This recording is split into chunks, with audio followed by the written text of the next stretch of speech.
I don't know how Sean Marks has a job still. Okay, I really don't. I guess because he's only good at building up teams, but just not dealing with building like, up big threes. teams. I don't know. He traded away Allen. He traded away Dinwiddie. Once he traded away everything else, that just catastrophically Karis did for him. LeVert. I mean, he traded away everything. I mean, maybe he's like what you say with Buck Showalter. Maybe he's good at building up the team in the beginning, but he shouldn't have him be there that long after that. So now maybe he'll be there for the rebuild for like 2 or 3 years or whatever it'll take, and then when they're up, he'll go for a back new to San executive- Antonio. Yeah, he'll go back when it's time for a new executive that's going to give him a hotshot free agent. Then he's going to be gone. I don't know. I just don't know how this guy has a job still. I mean, if you're a Brooklyn Net fan, and we know a couple of them, I know a couple of them, I wouldn't want to be a Brooklyn. First of all, the Brooklyn Nets would do nothing when Kyrie Irving was doing what he did. And then they finally stepped in because half the fans were Jewish that were buying the season tickets, and they were season ticket holders, and they were calling the Nets saying, you know what, I don't want my tickets anymore. I don't want my season tickets. So the Nets had to eventually do something when they weren't doing anything. And then the NBA stepped in, and they didn't do anything. I mean, it's an absolute mockery. And then when James Harden was there, he was selling playoff tickets or giving away free playoff tickets because they couldn't sell playoff tickets. You have Kevin Durant, Kyrie Irving, James Harden, and you cannot fill a stadium up in Brooklyn.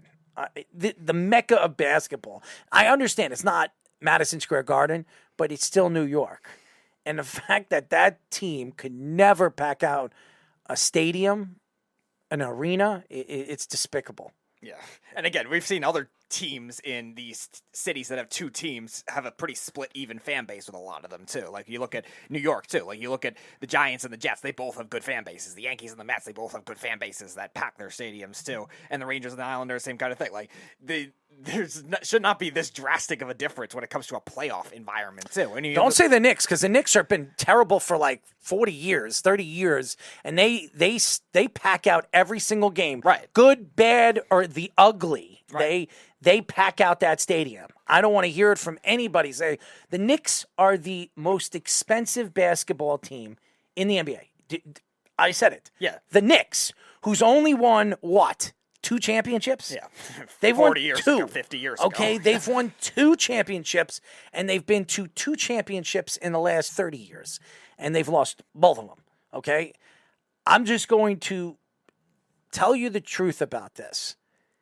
It is amazing that when you look at the prices of these organizations now, that the Lakers, for all the championships that they won, and the Celtics, for all the championships that they won, that if you were to look at the Knicks, the Lakers, and the Celtics, you can get more as an owner if you sell the Knicks than any one of those 3 teams. Mm-hmm. That is crazy.